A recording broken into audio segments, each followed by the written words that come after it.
Hello guys, welcome back to another FIFA 21 video. Today I'm going to show you this super popular sort of formation that is a lot of people have been seen using this formation recently, and honestly I tried it out and it is a really good formation to use. 4-4-2 second variant one, similar to 4-4-2, but instead of the 2 centimeters there are 2 TDMs instead.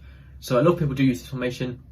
I don't really used to see it as much, but now this week, in the last couple of weeks, I've been seeing this formation a lot more than I used to, and it has become a lot better than it was before. I've used this formation quite a lot. It's sort of one of the ones that I switch between quite often. I don't use it all the time, but I used to use it a lot in the past. Recently switched back to it just to test it out, and it is a very good formation, much better than it used to be. I'm going to show you the custom tactics and the player instructions for this. I mean, a lot of you can subscribe, it really helps me out and it really helps the channel grow. So for the custom tactics first, I've got my defensive style on balance. Personally, I prefer to use balance, but if you do want to use press, I recommend to use press after possession loss. But if it doesn't suit your play style, use balance, but I wouldn't really recommend anything apart from balance or press after possession loss, but either of those two is fine. The width is on 5, that's pretty standard really, don't really change the width too much. The depth is on 8, and the reason for 8 is because I'm quite an attacking player. I prefer to attack more than defend really. I prefer to be on the ball, trying to get attacks going, rather than to be sitting back letting them attack me. So I do use 8 depth. It also creates an automatic offside trap recently, which is very good. I've seen so many pros use 8 depth or 7 depth just to create an automatic offside trap, which is really easy. It makes defending much easier. If you're really not comfortable using 8 depth, or if your sort of doesn't really suit your playstyle as well, just maybe do 4 to 6. 4 if you're very uncomfortable defending, and sort of 5 or 6 if you're in the middle, and then 7 or 8 if you want to use the automatic offside trap. The offensive style is long ball. I don't really like using long ball too much, but this formation it just works so well, especially with the 2 CDMs getting the ball to those strikers in the left mid and right mid, and starting to attack very quickly like that. I have the width on 10. That's the only reason for width on 10. I don't do it in most formations, but because the left mid and right mid are a little bit deeper on 4-4-2, 10 width just helps them get out a bit wider and make it a much more attacking formation in general, so I do prefer to use 10 just to make it help it be attacking. Players in boxes on 6. Players in box isn't too important. I only use 6 to slightly overload the box, because this FIFA overloading the box works so well. It's so important to do that, because you do score much more goals, get much more opportunities when overloading the box. Corners on 3, once again the same thing, overloading the box. The more players you have in the box for a corner, the more likely you're going to score, even from the rebound or directly from the corner, either way is good. Free kicks on 1, because you never really score free kicks, so I just leave it on 1. There's not really much point in changing them. For the player instructions, for both your strikers, you want to use Stay Central. I normally say to use balance of width when it's 2 strikers up front, but with this formation, for some reason Stay Central seems to work much better. Not sure why it is, but it does seem to work much better. The attacking runs I always use getting behind to make forward runs through their defenders. It's just my favourite thing to use.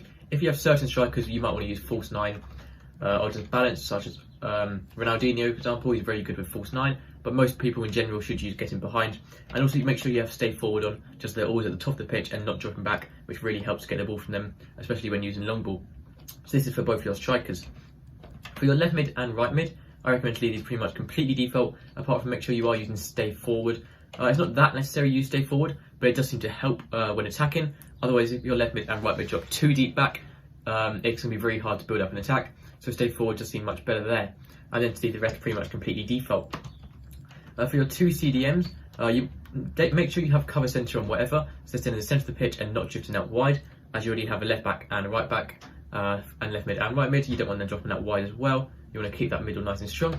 For the defensive behaviour, you do want to use cut passing lanes as well. Man marks doesn't really work, and you may as well use cut passing lanes to stop the opposition making through balls through to their strikers, and to cut off their passing lanes so they can't pass, they have no options to pass to.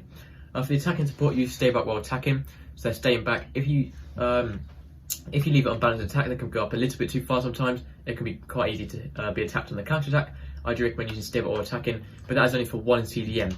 Now for the other CDM, I recommend using the same with cut passing lanes and cover centre, but then use get forward. So the reason for this, you have 1 more defensive one, and then 1 getting forward, one like a box-to-box midfielder, but will still drop back into the CDM position when defending.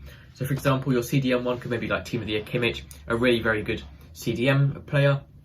Doesn't matter who. Team of the Year Kimmich is quite a very good example to use, but there's plenty of good CDMs. SEN, for example, just anyone who's a very good CDM in general, and the box-to-box one more of a general all-rounded midfielder. For example, Renato Sanchez, fuck birthday, very good card in general, so you can have him there. He's good at defending and can attack very well as well, so you can have him as the box-to-box midfielder. For your 2 centre-backs, you want to leave these default. For your full-backs, you want to use overlaps. They are making overlapping runs on the outside when manually pushing up, and then stay while attacking, so they're staying back in the defensive line and not pushing up and not getting in the way of their left mids and right mids. And lastly, for your goalkeeper, use counters and crosses, so your keeper's coming for his line a bit more in defending corners and crosses, making it much harder for the opposition to put corners and crosses in, and your keeper's going to win the ball there. And then also use sweeper keeper, So when your opposition make through balls and loose balls into your box, your goalkeeper will come out and receive those balls instead of their attackers. That is all the custom tactics and play instructions. 4-4-2 second variation. I do recommend trying it, especially if you use the 4-4-2 default one. Maybe just give this one a go, see if you like it more. If you don't, just switch back. But these are the sort of best custom tactics and play instructions to use right now. It took me ages to figure this out, but these do seem to work really, really well. I've won a lot of games using this formation. It's honestly very, very good. That's everything for this video. If you have any questions or need help, let me know in the comments and I'll reply as quickly as possible. Make sure to subscribe, it really helps me out, and I'll see you next time. Goodbye.